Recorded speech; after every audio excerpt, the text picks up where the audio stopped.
For some who had COVID, the experience did not end after they started to feel better. What doctors are calling long COVID continues to impact people long after they got sick.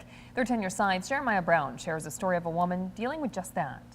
When I was getting my strength back, and then approximately 2 weeks later, it just hit me like a brick. Maureen Dodge caught COVID in February 2024. After spending a few days in the ICU, she was making a recovery until her condition changed again. I just went all the way backwards, mostly with fatigue, brain fog, joint pain. I already had neuropathy, and my neuropathy was 100 times worse. After a couple weeks, she saw her doctor, who told her what she was experiencing was long COVID. I was fairly active. I was, taking care of grandkids and grocery shopping and working in my garden, and I couldn't do any of those things.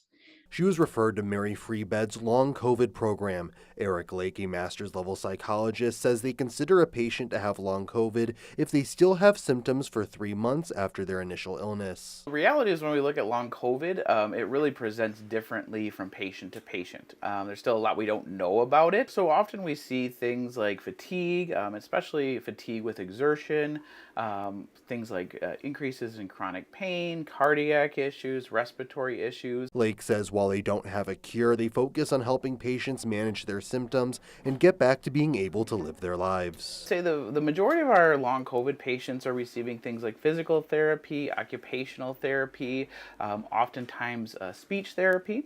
From a psychology side of things, we offer a psychology group that is both provides some support because this can be a really isolating illness, but largely it's educational in nature. Resources Maureen Dodge says have helped her regain activity and navigate days where symptoms still push back. I have found that when you are chronically ill, people tend to kind of shy away from you. Just be open with your problems and ask for help if you need it. In Grand Rapids, I'm Jeremiah Brown, 13 on Your Side. The pandemic affected all of us, and now 5 years later, we are looking back at the lasting impact of COVID-19. This week, we are exploring the rise in vaccine hesitancy, the effects on education and small businesses, and the lingering grief from losing a loved one. Watch our stories this week and our half-hour special this Thursday afternoon on 13 on Your Side at 5:30.